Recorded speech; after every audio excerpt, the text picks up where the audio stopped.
Hola, hola. It's your girl Erica from America. Welcome to the Confidence Chronicles podcast.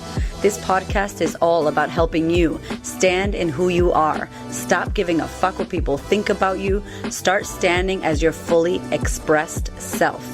As you are, as is, there is no filter needed. You are fucking awesome, and I am here to remind you. I'm a confidence coach, and I'm a bold stand for confidence, and I cannot wait to dig into today's episode with you.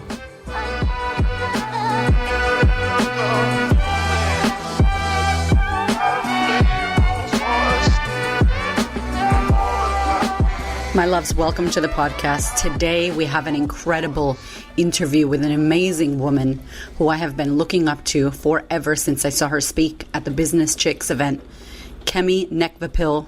Oh, what an amazing and empowering woman that she is. English born with a Nigerian heritage, she spent her entire childhood in foster care, and she draws on her early experiences of disempowerment to inspire other women to create lives of worthiness and fulfilment. She was an actress, she was a yoga teacher, she worked with food, she coaches, she's a business coach, she's a speaker, she is a trailblazer and thought leader. She recently went to Texas and became certified in Brenè Brown's Dare To Lead training. She's so hilarious and unapologetic. She's exciting and amazing and so deep. We had the best chat. I could talk to her forever. I'm so excited that we have her here in Australia, although she's originally from the UK. She is just a powerhouse, and this episode is going to be a great one. I'm so happy to bring you Kemi. Enjoy the episode.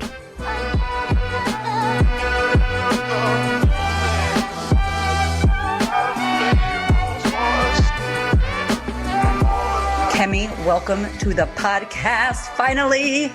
It is great to be here, Erica. Your smile is so contagious. Yeah, I'm smiling because I'm allowed to go places. Yeah. We have been locked down. We were just talking before we started recording how challenging, and you said something beautiful. I'd love for you to share what you said to me about the boats, because that was incredible.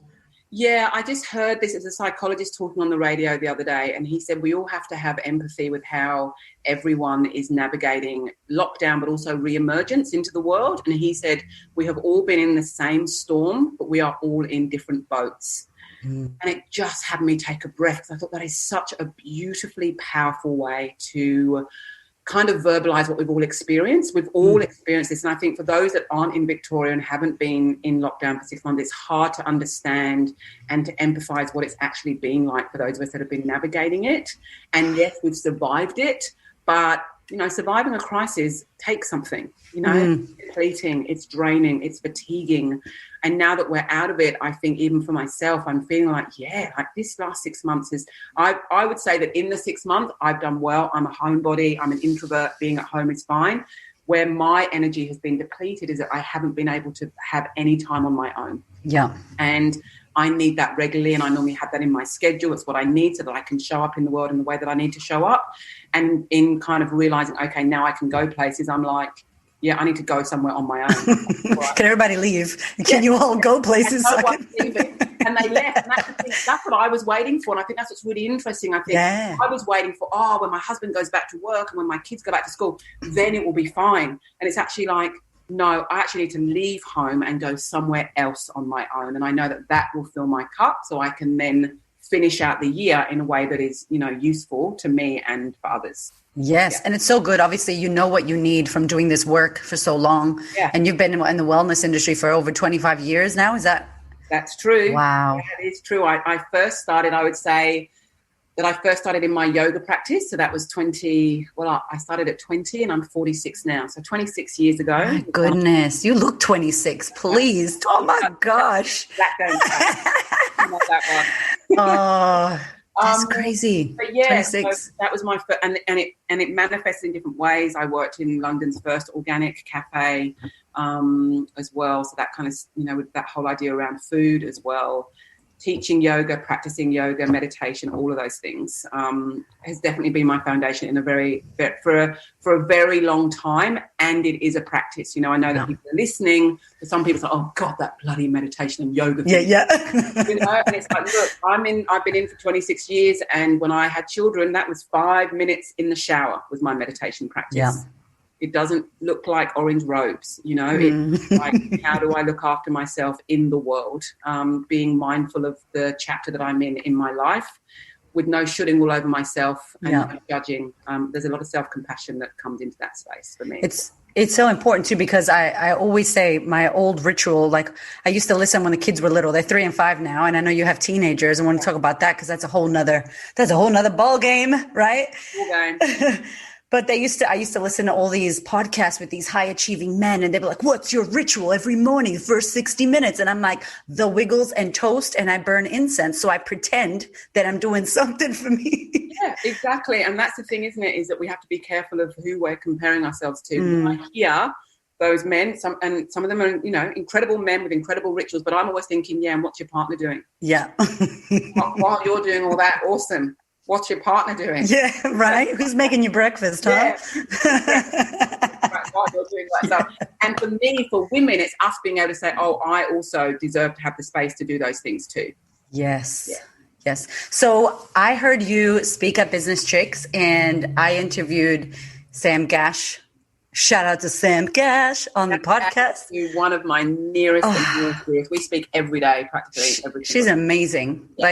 Yeah. Amazing woman. And she told me, you should know. I'm like, I know Kemi. I don't know her. I love her, but I don't know her. And she's like, she's my best friend. And I'm like, oh my gosh, this is going to happen. I'm going to get to speak to Kemi on the podcast. Yeah, she because really yes, to you as well. So we chatted for a long time. It was just so good. And it's been so powerful this year, especially because of the pandemic and social distancing and not leaving our homes.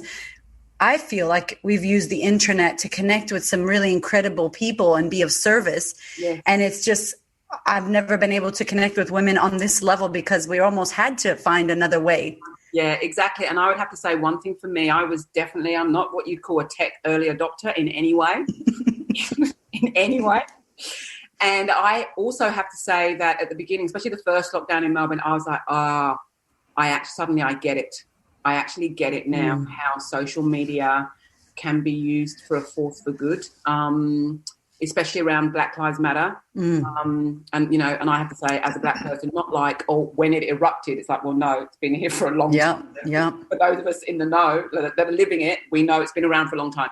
I said that when it's become mainstream consciousness this year, and suddenly seeing how we could mobilize each other and support each other in that time through social media was incredibly powerful.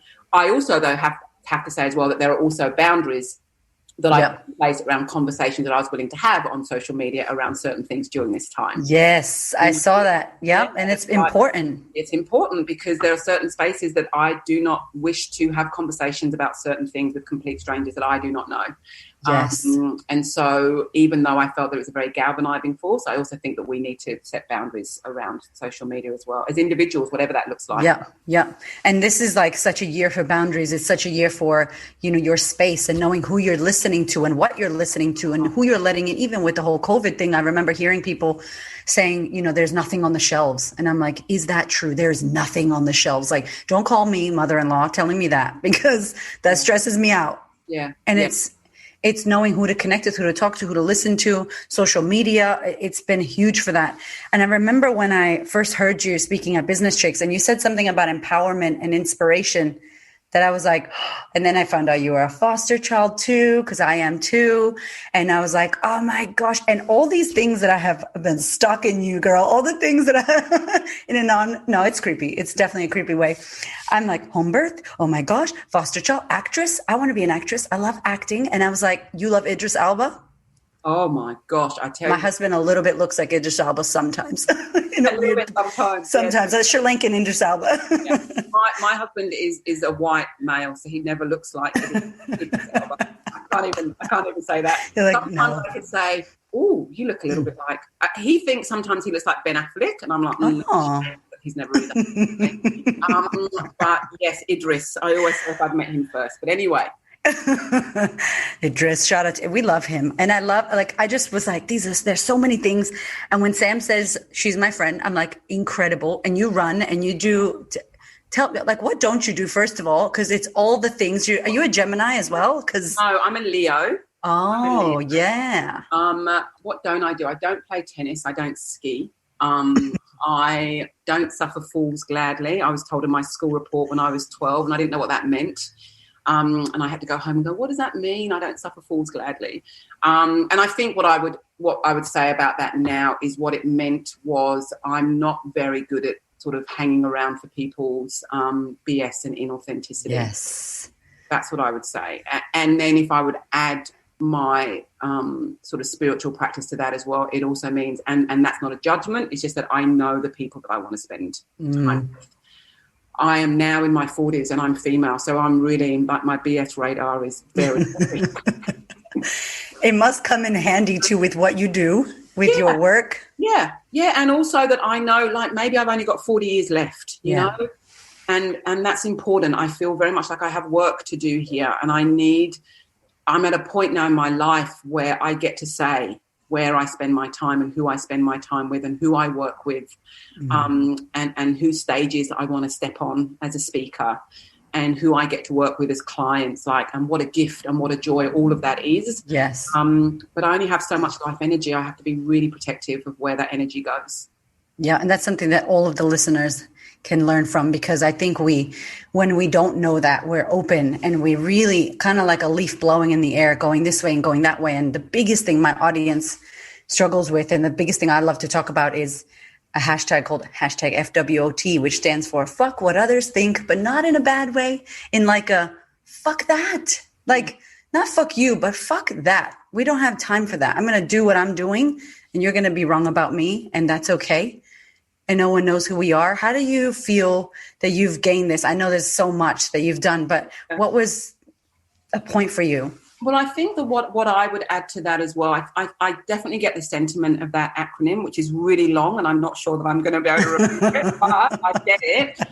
But what I sort of try and bring to that is that actually we do care what people think, because we come from tribes. And if we were not useful in that tribe, if we were not valued, we'd be thrown out of the tribe.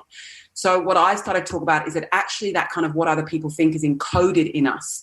Where our power comes from and where our confidence comes from is being really discerning on who those people are. There are certain people in our lives where actually it matters what they think. Yeah. It doesn't mean that it should matter, but it does. So therefore, I think the work becomes, in regards, let's look at family and parents. Yeah. Depending on our background and where we've come from. And I would say for me, a gift I have from being fostered is that I don't have that one governing body that tells me this is who you need to be. This is who actually it's given me a sense of freedom. But for a lot of people, that's not the case. And their family's kind of their overarching, I care what you think. Will you love me if I leave the corporate job? Will you love me if I do the thing, if I marry the person that you may not approve of? Will you love me if I do something different than what you think I should be doing? What I try and do with clients when that comes up, or speaking to audiences, is to look at, what is the message that you were given and what have you made that mean, which is generally, I won't be loved, I won't belong. And then the difficult, hard conversations that come from that is going back to those people and saying, I have this idea that if I do that thing, you won't love me. Is that true? And when it's put into clear words like that, generally the people that love us are going to go, no, like I care about you and I'm worried for you and I'm scared for you, but actually I will love you no matter what you do. And if that question is asked and they're like, yeah, that's kind of true, I won't, then you may then decide, okay, there's a boundary. Glennon Doyle talks about it very much in her book in Untamed, about the island. Yes. Oh, man, that book. Yeah, within her parents are just saying, I love you, but you cannot come in and cause havoc in my family. Yes. You cannot cause insecurity in my heart around the life that I want to live. And I love you, but I love you from a distance, and maybe we'll reconnect in another way. Yeah. But I need to create safety for me. And at the moment, you're not safe for me. So I think my role as a coach is not to tell people what to do, because I understand that we all come from different places. My role as a coach is to create a space where people can unpick what is going on for them and then find their confidence, their empowerment and their self and their power in that space that's individual to them. Yeah, so letting go of the story that they maybe feel about the people that they care about or the people that they love, and going forward to ask them, have that open. If they can, constantly going to them if they're lucky enough to have people they can go to and say, is that true? And if they can't, then maybe we have to do that work for ourselves, which is possible. Sometimes the people around us cannot give us what we need. And we need to find other people that can, or we just need to do that work for ourselves. And that's freedom. It's so freedom when you let go of something that may or may not be true, or even if it is, you can, like you said, you can create a boundary to go, cool, that's what you think. Like my mother's very Pentecostal and she wants me to read the Bible. And I'm like, I love you, but I'm not going to read the Bible. And that's your thing. But it's so good for her. Yeah. And it's in her whole value system. Yeah. And for me, it works. And we can love each other. Yes. Without putting our stuff on each other. You can be in your boat, she can be in her boat, and you can look at each other's boats and go, what a beautiful boat. I'm staying in mine, but I like your boat. Yes. Yeah. Your boat suits you, Mama. Yeah, your all boat. the way in Boston. Yeah, I'm not going to be throwing rocks at your boat. Yes. Your boat. And I will the same for mine. No flare throwing at the boat. Exactly. No cannons at the boat. Although I hope you fall off and get in the water a little bit sometimes. No. That's me. But you know what's beautiful about that is that she's thinking the same about you. Yeah. Like that's what we do. We find things and we want for people that we care about to kind of, to take it on. And yet love comes from allowing that just knowing that sometimes people don't take on the things that we take on. And for me, I actually was doing a presentation the other day and someone asked in the chat box, how do I get my leader to be more authentic? And I just burst out laughing. Like I found that hilarious. And I said, you can't. Like no one can make anyone else be. Yeah. All we can do is work out what integrity looks like for us and what authenticity is for us and model that. And that is hard. It's easy trying to change other people over there. The hard work is actually looking at ourselves and doing the work that we need to do. Yes. Yeah. And it's such a great word too when it comes to parenting as well. A lot of the listeners are mothers. It's like your kids don't listen to what you say. They watch what you do and they're going to model us. Yeah, that's exactly right. There's no point in saying to your kids, eat broccoli while you're eating pizza. Yeah. With no broccoli on it. Yeah. Who wants to do that? No. Broccoli pizza from the Inside Out movie. Oh my God. So interesting for me. It's kind of like if I'm doing that kind of food, like I don't want to see anything green. I remember when I first went to Australia with my husband, we went out for breakfast and he ordered, I think it was called an English breakfast, and it arrived and it had spinach and avocado on it. And I was like, what is this? He goes, why is there green stuff on it? Like, I just want fried dead stuff. It's hash browns, no? What's kind of unidentifiable? Like, is it a hash brown? I don't know. Yeah. Got a bit of fat in, let's eat it. You gotta go to America for that. It's like, what is this? Is that roadkill? I actually don't know what this is, but it's delicious. No. Let's put maple syrup on it. Oh my gosh. Okay. I want to go to the thing that I read about you with the foster homes and such an interesting upbringing background, Nigerian parents, you were born in the UK. Can you take us to that, that beginning part of your life?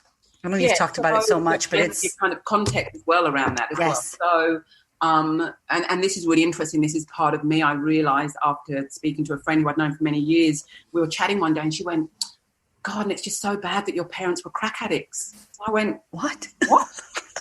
She goes, yeah. And I said, where did you get that from? She goes, oh, well, you said you were fostered. I said, it doesn't involve crack. There's no crack involved.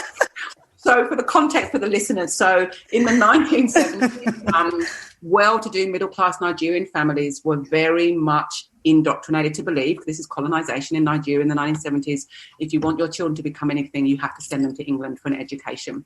And, and like many parents, my parents did what they thought was the best for us. They wanted us to become the doctors and the lawyers of Nigeria. So the plan was, the plans we have as parents, the plan was that we would be sent to England, we would have an English education, and we'd come back to Nigeria and become the doctors and the lawyers. And obviously that's not what happened. I was fostered from the age of 2 weeks. It was not with any kind of governmental framework around that. So that was with my parents knowing people in England or them knowing people in Nigeria that had their kids, a particular family in England. And actually a lot of children disappeared. A lot of Nigerians ended up homeless on the streets at that time because how racism looked in England at that time was like, I'm going to have a cute black baby, and those cute black babies became toddlers. And we all know what toddlers are like. Yeah.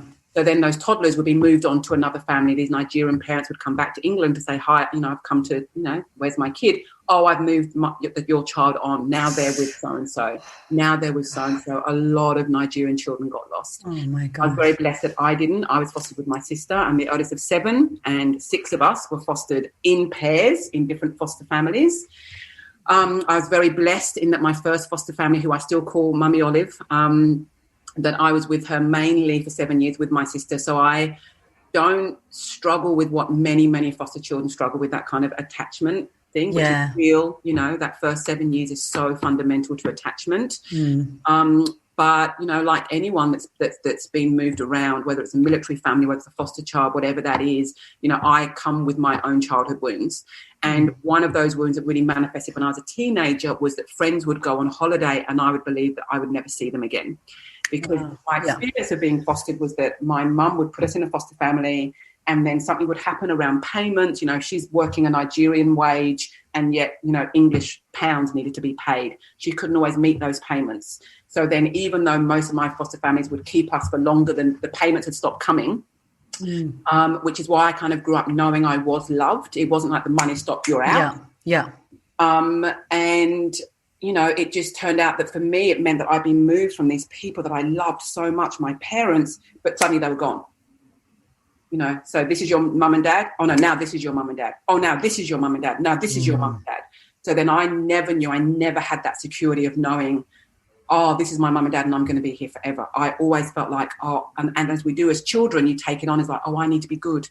Oh, I don't want to be moved on. I don't want to be let go. So I need to be good now, and I need to be a good black girl. So that all the complexities of that, because one of the racisms that I kind of internalized was, you're black, but you're a good one.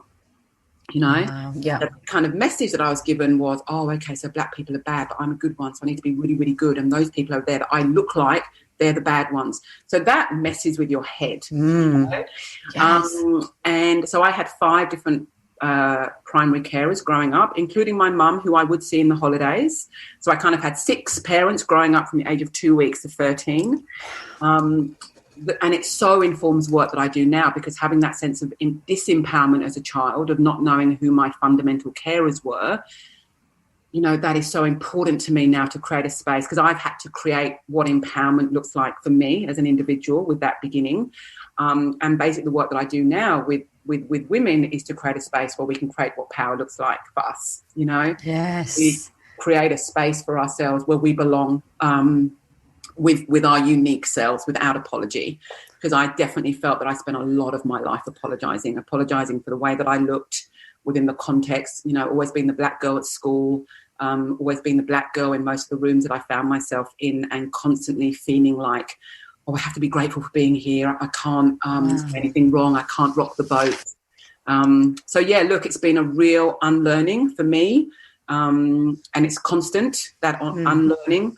And it's so interesting with the Black Lives Matter movement that's erupted in June around George Floyd and Breonna Taylor's death, is that for a lot of white people, they're learning, but for a lot of us of colour, we're unlearning. So we're unlearning what we've been told about who we can be, where we can be, how we can show up in the world. And the beauty about that is that we get to learn and unlearn side by side. And that's what makes me hopeful about the change that's occurring. And it's so crazy how it happened here, because obviously I'm from America, and I felt like it was always happening over there. Yeah. I felt like being in Australia when that happened, and Will Smith said something. He said, this has always been happening. It's just now getting recorded. Yeah. And I was like, yes. Yeah. And obviously grateful that people can see it now and go, oh, this is a problem. White people that are not of color, not non-black people, and being like, oh my gosh, this is actually a thing. But then being in Australia, I got this whole Australian Black lives, like Aboriginal, Torres Strait Islander, and I felt so like, whoa, I felt here. I know you're not from, you just got your citizenship, I heard as well. Yeah. Yes. Yeah. I'm waiting too, because I can't wait. I kind of never going to go back to America. But I was just like, there's so much here. And I grew up there and seeing what happens here and how I was just like, whoa, I felt like I need to start getting to work and understanding the culture, and instead of feeling shame that I didn't know, like get to know. And it's an interesting thing, isn't it? Because my husband and I, when our kids were 9 and 11, we took them out of school for a year to travel around Australia in a caravan. Wow. And we already had some introduction to some Indigenous communities through my husband's work, through my work. And it was amazing. It was amazing to travel around and to be honest, like sometimes I just get absolutely bamboozled. So people would talk to me, the racism in Australia is rife against Indigenous Aboriginal people and Torres Strait Islanders, against the First Nations people. There is no doubt about that. I witnessed conversations where people would say to me, but at least you're not Aboriginal. And I would just be like, I didn't know what to say. And then my husband, who's white, would hear things where obviously some people would think, oh, I'm not going to say it in front of her because she might have some feelings about that. But they would talk openly to him about it, and then he'd relay that to me. My husband is a barrister that does a lot of work around Indigenous deaths in custody. So, and one of the things that he felt, he wasn't taught about Indigenous people in school. Like when we did our trip around Australia, one of his grieving, he was grieving the lies that he had been told in the education system. And it was actually on our trip that he realised this is where I want to, he spends a lot of time doing human rights, but he's, as an Australian, as a white male, this is where I get to use my privilege. That's amazing. And so you're right, like there's Black Lives Matter over there in America. There's Black Lives Matter for me growing up in England, and that's why Brenè Lodge's book, Why I No Longer Talk to White People About Race, is so good. That's kind of my lens, and then there's the Indigenous lens here. And everywhere there's a reckoning. Yeah. And reckonings are uncomfortable. And guilt is of no use. And shame can actually be useful. It can be useful, but it's not helpful. But it is part of our human experience, as is guilt.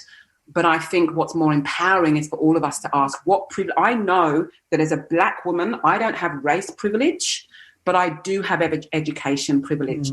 There are certain privileges that I do have. And my question is not, oh my gosh, what can I do? My question is, I have privilege, and what can I do with my privilege? Yes. That's the only question I'm interested in, not, but my privilege, I feel so guilty. Guilt's not helpful. Guilt doesn't help anyone. No. So we all have opportunities. And for those that don't have opportunities, then those of us that do, that's our opportunity. Yes.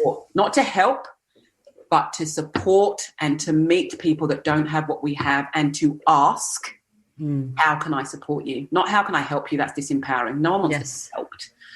But how can I support you? What does empowerment look like for you? What does empowerment feel like for you? That's my question as a coach. I don't know the answer, but I know that if I create space for others, they will find their own answer. They will find it. Yeah. It's so, I just had Sophie Williams, who she is an anti-racist ally over there in the UK, actually. She came out with the book, Millennial Black.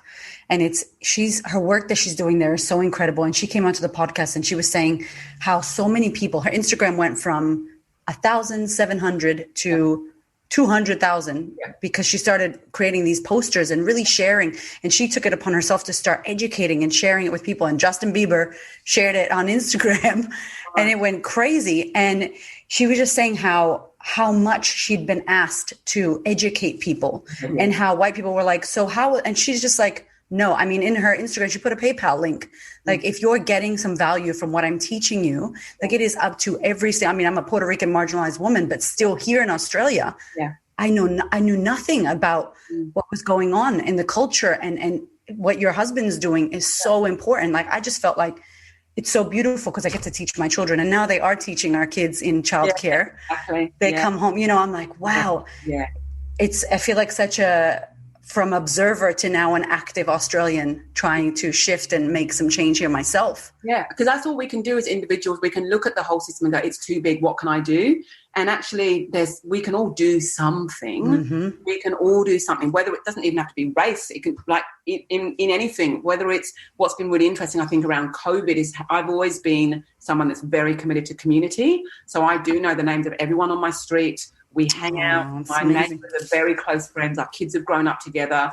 And, what we have decided as a community, like one of the neighbours decided, I'm going to start a WhatsApp group, And so suddenly we have this kind of interconnected network. And I love it. I loved seeing it where I had to step up in that space was I can't do another WhatsApp group. Yeah.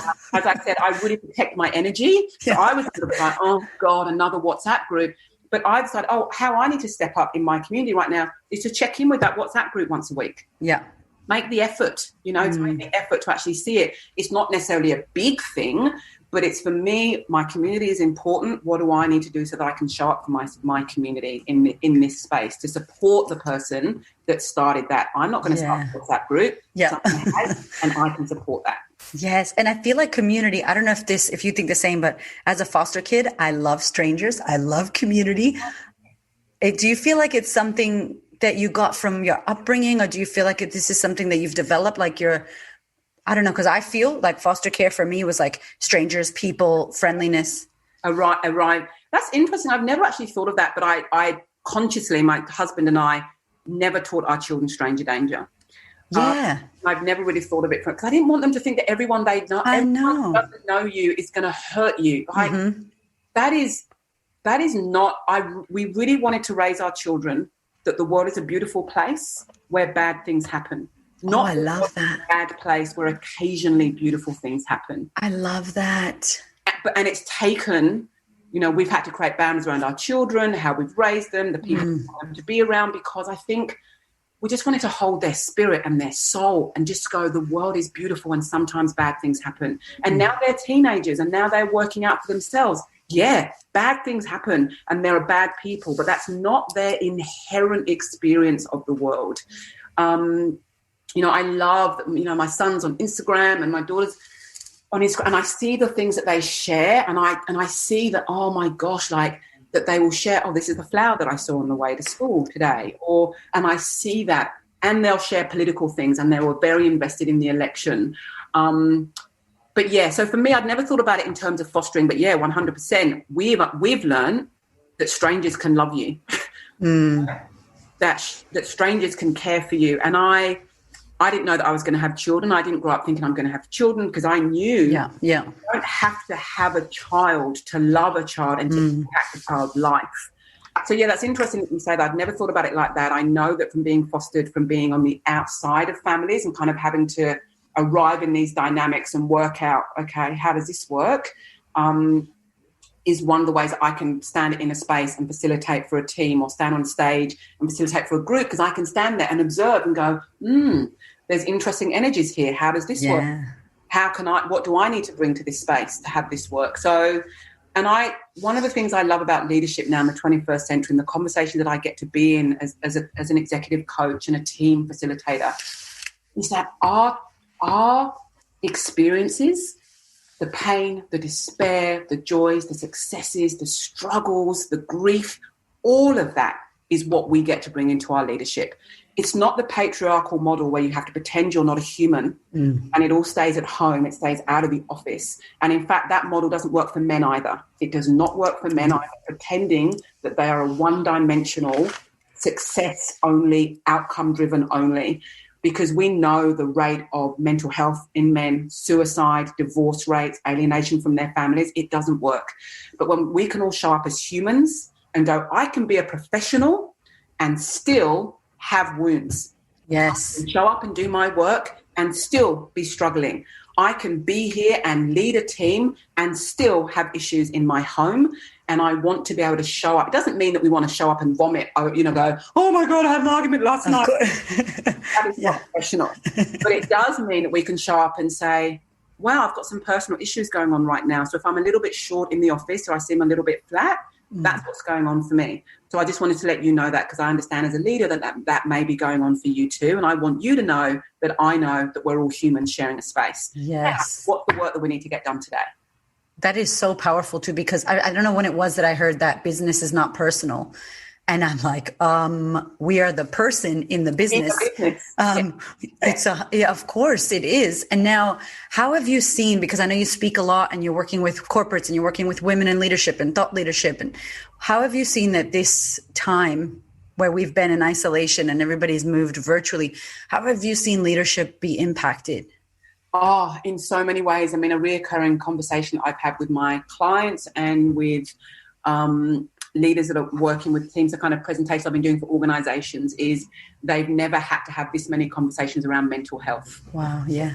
So they've had to educate themselves around mental health. And my job as their coach is like, okay, that's great. And how's your mental health?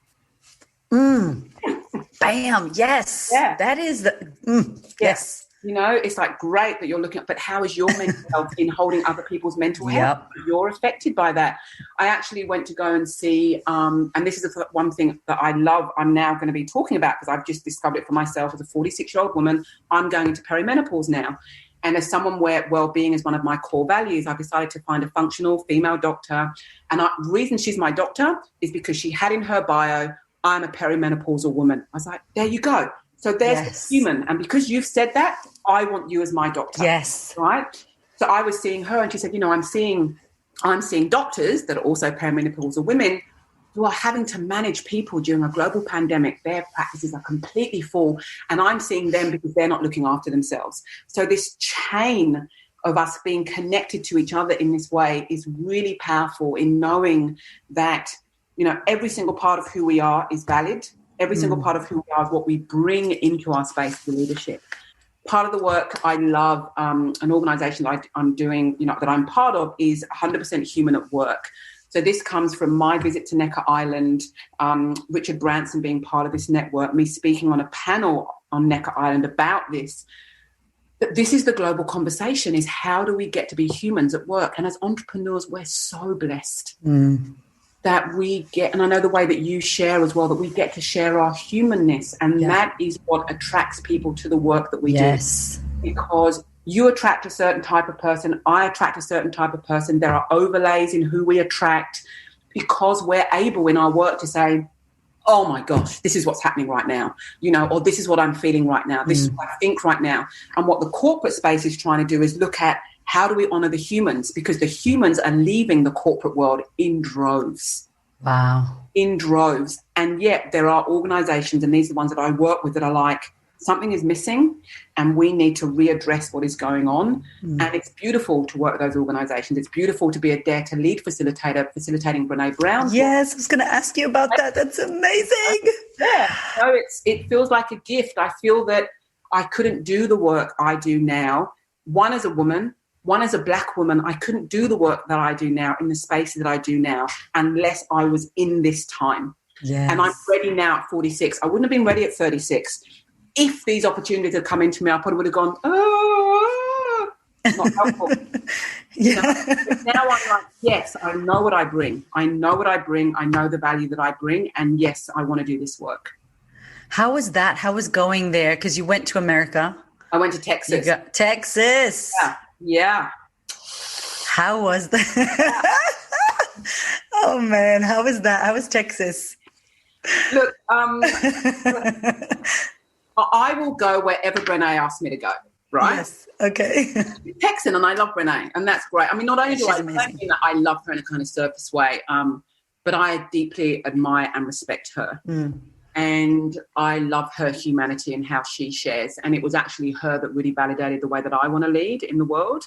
Going to Texas, San Antonio as a vegan was challenging. Oh, yeah. You know, to be honest, I had already geared myself up. I was like, you know, I'm going to Texas. I know where I'm going. I know it's a meat-loving country. I'm not expecting there to be a vegan, you know, cafe on every corner. I will live on guacamole and chips for a week. Fine.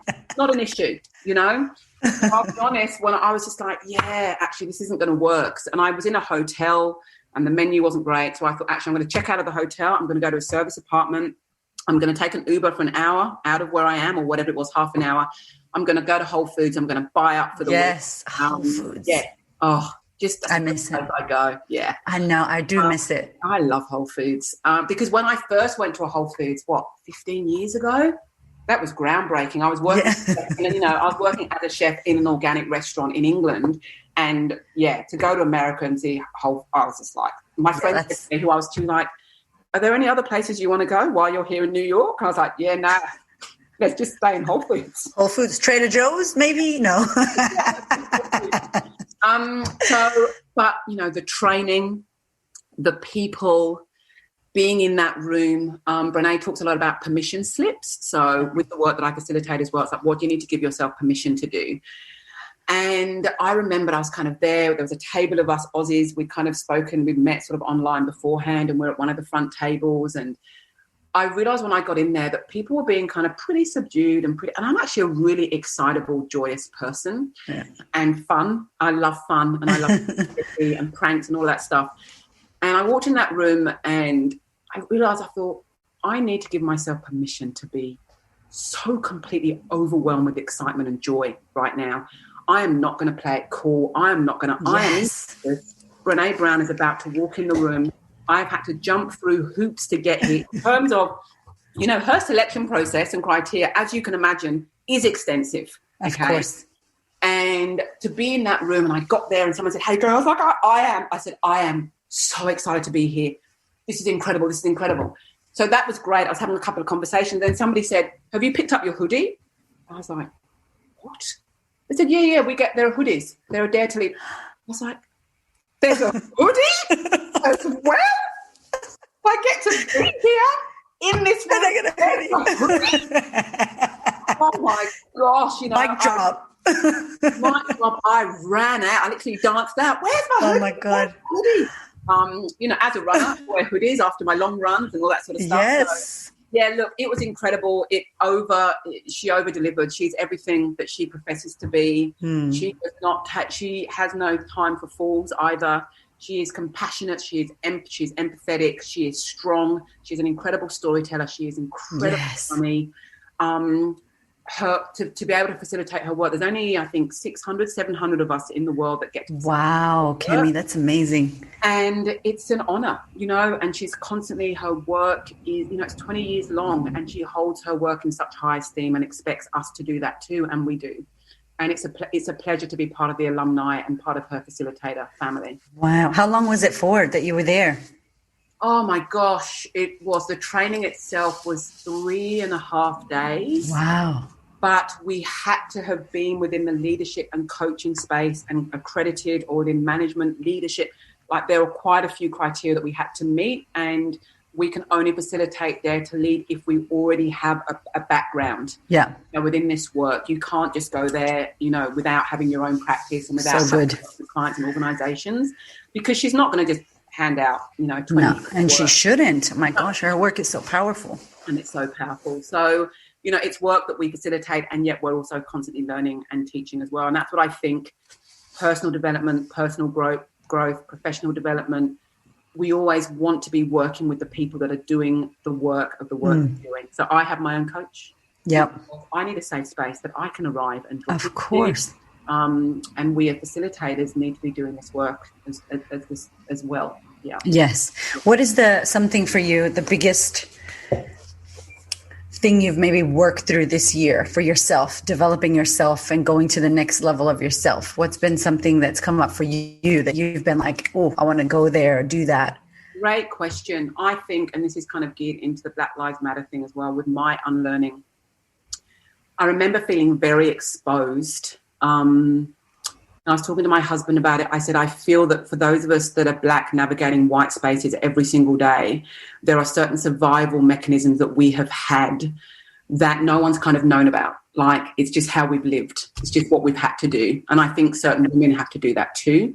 And I suddenly felt incredibly exposed. And one thing that I've always had to work on is this idea of I get to be in whatever space I want to be in. And I think that's been a real... I'd say it's something that I've been working on for quite a long time, but this year has kind of galvanized it. And, I'll be honest, I haven't shared this story before. It's funny I say that, I'll be honest. And people will say to me, why do you say that? You're always honest. But anyway. Yeah, and I said to you, it's like, let me be real for a second, even though I'm always real. That's me. I was walking. I went out one day during that whole Black Lives Matter erupting in America. And I was walking, and there's a beautiful bridge that I run across and walk across often. And I saw, and the sun was shining on the water, and it was beautiful. And I looked and I thought, oh, that's really beautiful. And then I thought, but don't loiter on the bridge.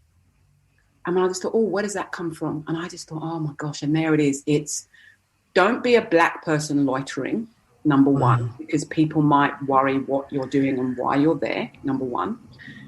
Being English, don't take up too much space. Like, don't overstay your welcome. And I thought, I'm going to stay on the bridge. That makes me feel emotional now. Oh, yeah. Because actually it's a really small thing, but it's a really big thing. I thought, I'm going to stay on the bridge, and not only am I going to stay on the bridge, I'm not going to smile at people as they walk past to let them know that I'm not going to something. I'm not going to. Yes. And that I could feel the tension in me of like wanting people to know, no, I'm okay. It's okay. Like I can be here. It's fine. I thought, no, I'm just going to be on the bridge. And then I felt the tears coming, and I'm looking down at the wall and the tears are just flowing in. And then someone walked past me, and there was something in me that made me think, I need to turn around and look to see this person. I turn, and it's a black woman walking over the bridge. And I don't know her. She doesn't know me. And she looks at me and she goes, are you okay? And I said, yes. And I said, are you okay? And she said, yes, because we're here. And that was a really big moment for me, just standing on that bridge, just feeling uncomfortable with taking up space, with not making it okay for people around me, and just allowing myself to stand there. And it's something that I've learned from my husband. We were talking the other day about what we've learned from each other. And I've learned from him, you know, he's a white middle-class male who was born into privilege because of the skin he was born into. And he has taught me in our 18 years together. I watch him and I'm just like, how can you just have that confidence to just like do that thing? And he's like, what are you talking about? You know? And I watch him and how he operates in the world. And it's really good. It's been really good for me, you know, and what he's learned from me, we were talking about this, is that what he's learned from me is to kind of be able to look at that not everyone's experience is the same as his, you know, and he's a very beautiful, open-hearted, incredible human. And he has been able to look at the world through a different kind of a lens, you know. It's such a gift. It's my husband too is Australian and has really lived an amazing, beautiful life. I mean, his parents are still together. Right? I mean, I'm like, there's this whole word about resilience, and he schooled me because my American self was like, the resilience here and blah, blah, blah. And he's like, actually, and he told me about Australia and the resilience, that it's a different resilience, but they have resilience. And it's interesting because he's been able to take, like, it sounds like your husband's incredible. He's been able to take you on and all your life and your stories and really see it and use it in his life. Yeah. Me with him. You know, I think it's beautiful, that beautiful idea that you choose the partner you choose a partner and then you have to choose that it's the partner that's going to, do you know what I mean? Like, because so much stuff in marriage and stuff, it's like the constant choosing, because that's where power comes from, the constant recommitting. That, you know, we have decided that we are the partner for each other and we have chosen that these are the things that we get to teach each other. Yes. It's not that it's true, we've just chosen that that's the case. You know? And I love that you talk about it and recommit to it. You know, it's like, okay, what have you, and those are the conversations that are so important. We got to do some couples work during the pandemic, the lockdown. Who didn't do couples work in the pandemic? Seriously, we got to do it with other couples and seeing how, if you were going to work on your marriage ever or question anything, it was like. Well, this is the beautiful thing, isn't it? I remember I interviewed Sarah Wilson, and one of the things that she said early on, I think, when did I speak to her? Maybe for Business Chicks. It was early in the piece. And she said, and it has stuck with me, she said, COVID has been the great uncoverer. So the uncoverer around climate change. Suddenly we're like, oh, no, we can't stop emissions. We can't. Yes. And then it's kind of like, oh, really? Well, you just have. So the uncoverer around, you know, systemic racism, the uncoverer in marriages, it's like suddenly everyone's together, and in families, and it's kind of like, well, if you were not present to what was present in your marriage, suddenly COVID has uncovered it. Yes. And it's there and it's in your face. And the opportunities for those of us in relationship is to, now you have the opportunity to work on that thing that maybe you have been too busy to do, or maybe you work together in such great spaces and that's kind of overshadowed the areas where things aren't working. Yeah. So I really believe what Sarah said. I thought it was a very powerful insight to say COVID has been the great uncoverer. And then my addition to that was, and then we get to choose what we do with what's uncovered. Yes. To move forward and not say that was a time. It's like, no, we can take this. For us, we were rushing our kids around to childcare, waking up at 7 a.m., waking up at 6 a.m. I sleep till 8 o'clock in the morning, everybody. Okay. I do it proud. I'm like, I get to wake up late and I don't have to rush them around. Yeah, exactly. They don't need to be rushed. Exactly. No. And people have, I'm doing a facilitation process for business chicks in a couple of weeks. I'm so excited about I can't wait for that. I'm so excited for it because I don't want people to end this year.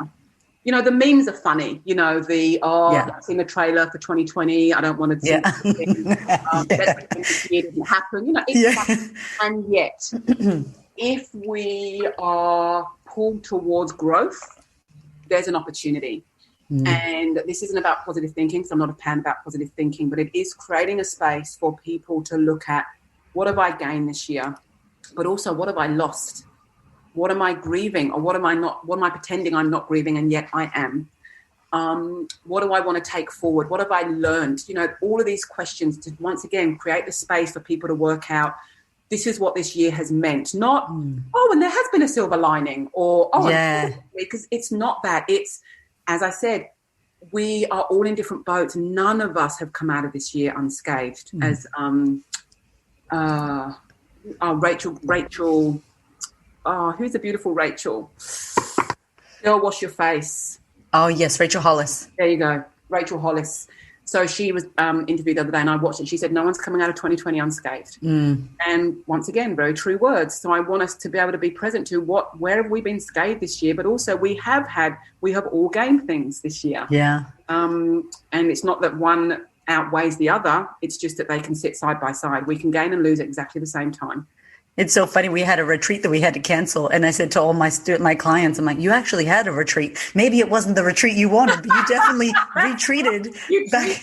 You had to retreat into your house and into your mind and really sit with the thoughts and the things and everything. I mean, was the year of, look at this. There's no escaping. Yeah. Nope.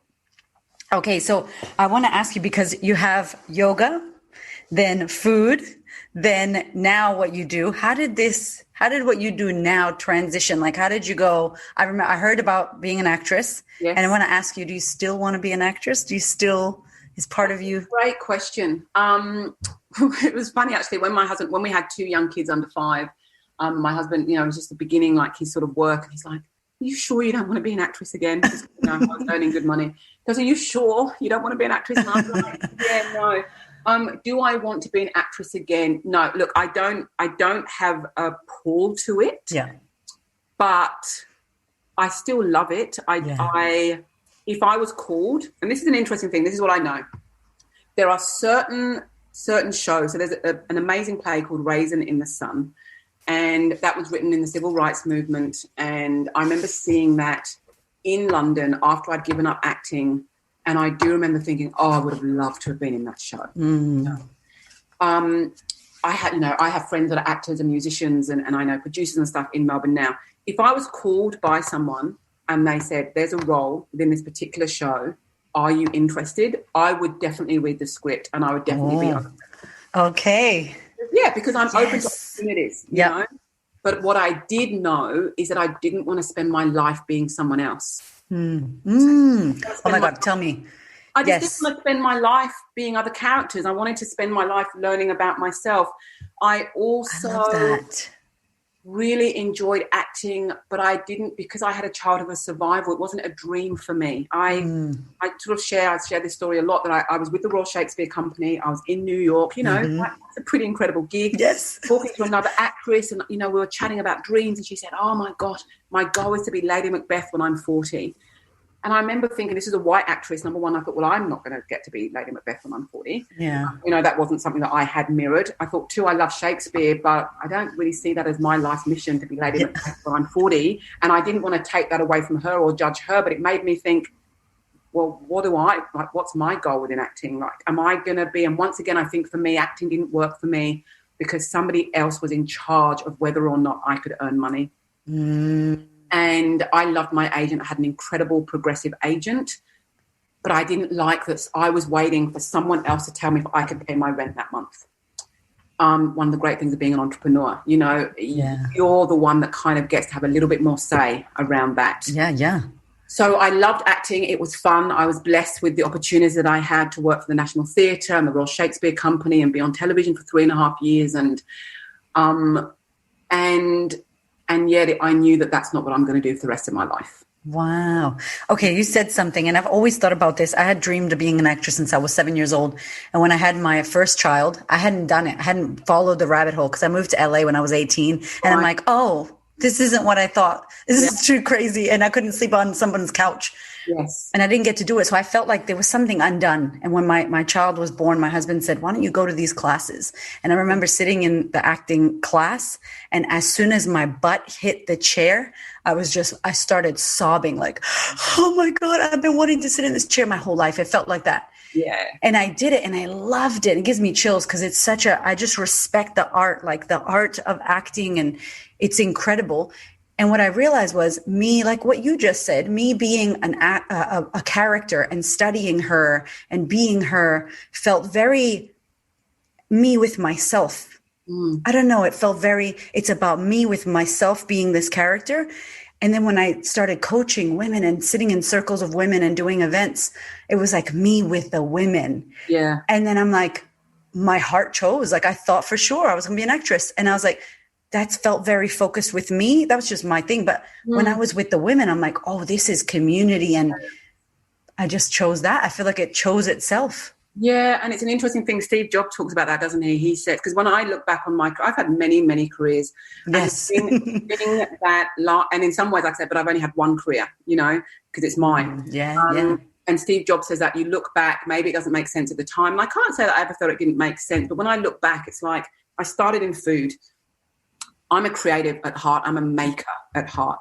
And I started with food, and food took me to acting because it's creative and because I love deep diving into things, and I love scripts, and I love pulling apart scripts and learning about characters. And my training was a 3-year method training. So it was never, oh, you get to be a murderer. The question was, what in you would kill? Yes. Like this is the Daniel Day-Lewis, like this is the deep. Yeah, that's good. The beautiful Viola Davis, like that. Oh my God. I wrote this down on the piece of paper because I'm like, Kemi, who are we? Are we like this is ridiculous. All of the things, Viola Davis is my favorite. And you were talking about the rawness and watching her on How to Get Away with Murder. It was fucking art. But have you seen her in Fences? I have seen half of Fences. What? Because I know I had my kids.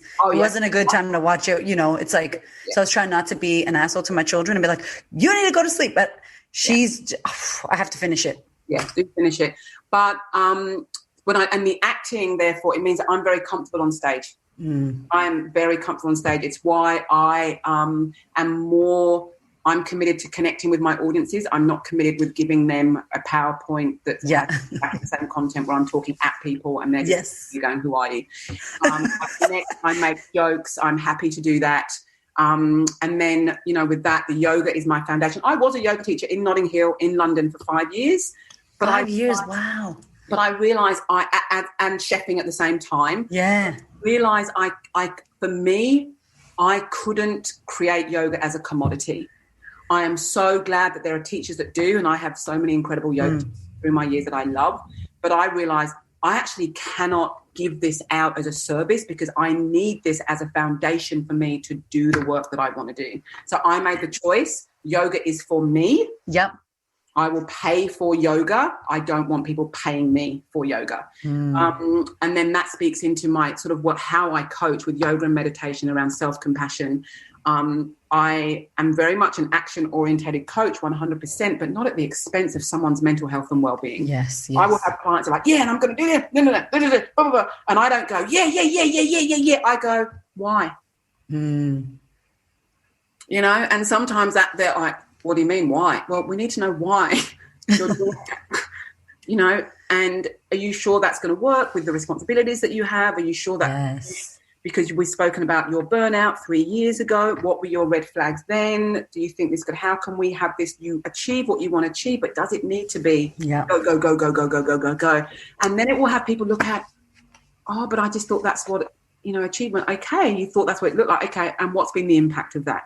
And what has worked and what hasn't worked. So how do we move forward? So then sometimes they're like, so I just gave you a list of 18 goals. I'm going to go for 3. Yes. You know? And it's true. The burnout is real. It's such a hustle and grind. And I love Gary Vee, but then there's parts of me that just go, everybody, let's not try to be Gary Vee. Because Gary Vee, go ahead, boo. Do you. I love you, but... It is so funny that you mentioned Gary Vee, because about 2 years ago, one thing that I admire about him, talk about someone that's just who he is. Yes, yes. And I remember kind of binging on his content. And then Sam Gash said to me one day, she goes, oh my God, Gary Vee's coming to Melbourne. Do you want to book tickets? Because you've been talking to me about him. Do you want to book tickets? And I was like, I can't. Yeah. She goes, why? I said, the thought of it, I'm exhausted. Like, yeah. I said, I actually need to put him down. Yeah. I admire what he does. I think he has incredible content, and I have no intention at all of mirroring anything he does. It's the same with speakers that will say, yeah, I've done 285 speaking gigs this year. And I'm like, awesome. I have no intention. I'm going to Dalesford. Goodbye. No?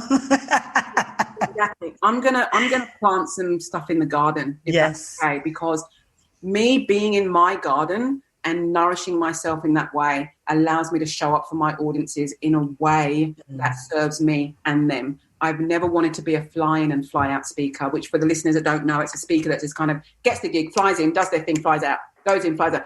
I try, and that's why I love facilitation within my presentations, because I actually get to create a space where people leave with something that is meaningful for them, as opposed to me saying, I've done this in my life, you do that, bye.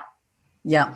It just has never been inspiring for me. I think it's so we're more empowered when someone can create a space for us to work out what we need. Yeah, and the word they use, experience, because it becomes an experience. Yeah, and it becomes an experience, and it allows people to take ownership of their lives. And one thing I never, ever want to do in my working with women is ever to have a woman leave my presence and feel less than who she was when she walked in the room. So any marketing around that, anything that says you are broken and I'm going to fix you, I'm not interested. No interest, no desire. I think so much of women's second guessing of who we are and what we have to bring comes from conversations that tell us that we are broken and that someone needs to fix us. I was in that world, for, as a teenager in my mid-20s, and I just don't subscribe to that anymore. No. It's dangerous, and it doesn't allow us to show up. It's horrible too, because I think we think then something's outside of us. Yeah. Or we have to, like you said earlier, like the comparison. Oh, I need to be like her if I'm going to. And there's this, it's crazy. We can't be. We actually can't be. No, we can't. And one of the beautiful things that I have had, I've spoken about being the only Black person in my, in my circles. One of the things I got my confidence from, I was 16 years old. I was looking in the mirror in physical education at school, and I was very, very unhappy. I just landed with my fifth set of foster parents. All of my white friends had boyfriends. I was not considered in any way attractive or beautiful to myself because I wasn't blonde, to anyone around me. And I remember just thinking, actually, I didn't think it. I very much felt like it was a divine download, that a voice came from outside of me into my head, and it said, if you keep comparing yourself to other people, you will never be happy. Because I suddenly realized, oh my God, I'm not like anyone here. So if I keep on looking to them, I am never going to be, I'm never going to experience my life. And it was the most, I just took it on at 16. It was the most freeing message I've ever had. I have always stayed in my lane. When I would talk to people when I first started entrepreneurship, people say, who's your competition? And I'm not going to say arrogance, but I was like, have any competition unless there's another Kemi that was born in England that was fostered in the age of 2. Who looks like me. She's me. Me. I got a clone. Unless there's a clone, I don't have competition. I'm not interested in what anyone else is doing. I want to show up 100% as myself, or learn to be 100% myself in my journey and offer what I have to offer. I have no interest in what anyone else is doing as a way to measure what I am doing. Yeah, I have always stayed in my own lane, and I support other women to stay in their own lanes. I love this entrepreneurial female community that we're a part of. Yes, I love that we collaborate and that we support each other and we do things in different ways and we elevate each other in that. And It's dangerous when we try and copy each other, because then we're negating who we are. Yes, 100%. It's never good for the spirit. It's not good for the spirit, and it's exhausting to try and be someone else. It's exhausting.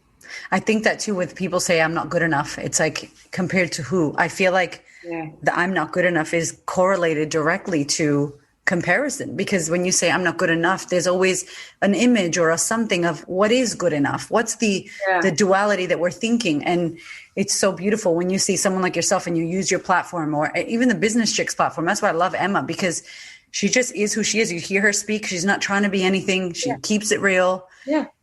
Speaking about how hard it is and the mistakes that we make, the lessons, right? The lessons that we get. And it's so powerful, because then I feel like when we see that coming up for me, seeing women like that, I'm like, oh, I don't have to be a certain way. This is okay how I am right now.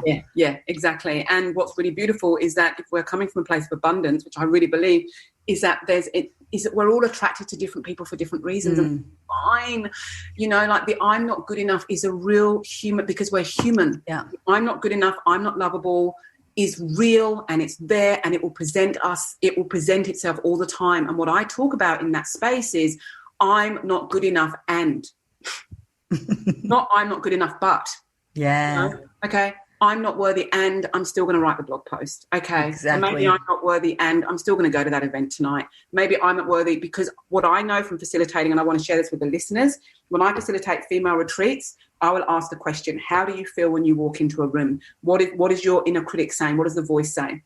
And then I get the women to share, what they have said. Everyone thinks exactly the same thing. Yes. I'm going to say something stupid. That woman's looking at me. I'm not wearing the right dress. They're not going to think I'm educated enough. I don't belong here.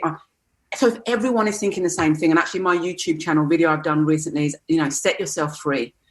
Everyone will link that. Exactly the same thing, which then means if everyone thinks they're not worthy, even the most confident white man in that room thinks they are not worthy and that they don't belong. I'm married to one. I know that. I work with men as well in some of the spaces that I'm in. Everyone is thinking that on their own level. And so when we know, that's humanity. Yes. So we all think we're not worthy. We all think we don't belong. So how can I show up and support people? What a gift to know that it's not exclusive to us. It's something that we all experience.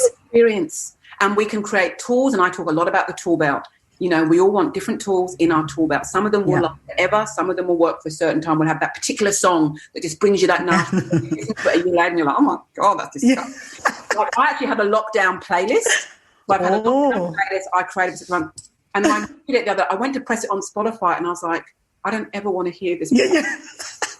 The never listened to playlist. Back to that. You know what I mean? To being locked down. It anchors you. Yeah, actually don't need that playlist. I now need post-lockdown transition playlist. So we all think the same things. It manifests in different ways. Sometimes it manifests in arrogance. Sometimes it manifests in not showing up and withdrawing. But we're human beings. We all have the continual questions. Am I worthy? Do I belong? Am I lovable? We meet it in different ways. And I invite myself and each of us to show compassion and not fight that voice. It's there, it's real, and yet we can turn up anyway. We can show up anyway. Yes. Oh my gosh. That is the best place to finish. But I do want to ask you one more thing, because that is amazing. What would you say to someone who maybe is struggling with their confidence and ability to show up as they are? What's something you could say? There's no 21 days. There's no 7 days of confidence. There's no one. That every single action that we take or don't take builds our confidence. And what that action is for each individual to decipher. What may feel like an act of confidence to one person is incredibly easy for another person. There are certain difficult conversations that some people go into and their knees are knocking and they do it. And having that conversation is what builds their confidence. For some people, not having the conversation is what builds their confidence. I think as well, I don't know your take on this, but confidence isn't something that you wake up one day and you have it and it's there forever. We find ourselves in suddenly we don't have the confidence. And the work is then, that was interesting. I walked in confident, I left not confident. What happened? Oh, it's because that person said that thing that made me think that thing. So once again, it goes back to not that where confidence isn't going to be knocked, because it will be. It goes back to doing the work that allows us to work out who we are and what triggers us and what do we need to build that confidence back up until the next time we walk into the room and our confidence is knocked. Yep. You know? And I call it a practice. I just wrote that book that I'm sending you about confidence, and it's like, it's a practice. It's like, you feel fantastic, and then a bird shits on your head, and you go, oh, or your high heel broke. Talking about birds and shitting on heads, that is not good luck. I know. I'm like, and I feel like it's an English phrase, you know. Yeah. I feel like that's the sort of thing the English would say, oh, if a bird shits on your head, that's good luck. It's like, no, it isn't. It isn't. It is what it is. It sucks, okay? I got shit on my head now. It is what it is. So that would be my response to that. That confidence is different for all of us at different times. You are amazing, Kemi, and you have a podcast now. It's in season 2. Yeah, season 2 out, and it's a short form podcast for the listeners. Love it. Kind of 10-minute coaching prods. Actually, some of them are like 6 minutes, and it's me trying, you know, through the audio sort of platform, creating a coaching space. It's storytelling. So I'm sharing kind of the essence of a coaching session, and then there are questions at the end for the listener to work out what's my next one action. Yes. Yeah. I was going to say, I love that. I love that about podcasting, because everybody's like, oh, it's done already. I'm like, no, it's this new platform where you get to create whatever you want. And you've done that. I listened to the one about courage, and I was like, oh, go have that conversation with your mom, girl. Yeah, I was like, yes, it's so good. Right. Once again, it's everyone will listen to the same podcast, and they have completely different actions and insights for themselves. Yeah. I love it. I love it. Okay, so where can we find you? What's coming up for you in 2021? Oh goodness, who knows what's coming up in 2021? Because we don't want to think too far ahead with the coach world. But people can find me on my website, keminekvapil.com. My free resources are my YouTube channel, which is Kemi Nekvapil Coach. Also Instagram, LinkedIn as well, and there are free chapters to my book as well. You know, like I was saying to you, I put out free content because then people know the work that I do and if it is useful to them. So people can also download the first 3 chapters of both of my books from my website. Wow, that's first 3. We got your book. It's coming. I can't wait with the slow post. But anyway. So people reach out to me, say hi. That'll be great. I'm happy to connect with people. We will put everything in the show notes. Kemi, thank you for being who you are. You are incredible, and I appreciate your time. Thank you so much. Thank you. I appreciate you, Erica. Take care. My darling, we are in wild times right now. And in order for you to manage your mind and boost your immunity and be level-headed instead of panic, I want to invite you to consider online training, to consider joining a community, a sistership where you are going to be held, where you're going to be supported, where you have a safe space to unravel. And with all this time at home, you can actually better your life and work on yourself. Good news as well, I have now done a 12-month payment plan for the online sisterhood. So many women right now are experiencing trouble with their finances, losing their jobs, being single mothers, not knowing when their next money or paycheck is going to come from. And we are navigating that with our current sisterhood members. We are working with every woman that we can in order to support them in these tough times. And I hear you out there saying, I'd love to join the sisterhood, but I can't afford it. I can't afford 6 payments. So what I've done is made it a year-long program. It's a year-long program with a year-long payment plan. I really, really want you to consider if this is the time for you to join the sisterhood and work on yourself. It is available to you now. Let's do the damn thing. Thank you so much for listening. I so appreciate your ears, your time, your energy, and your attention. Please do me a favor and head over to Apple iTunes, subscribe so that you don't miss an episode, share this episode with a sister who you know needs to hear it, and if you feel called to, leave me a review. I'd love to know what you think about the podcast. I'd love to know how this information is helping you change your world. Thank you so much for being here. I know that there are many podcasts you could listen to, and I really appreciate you listening to mine. Have a gorgeous week, honey.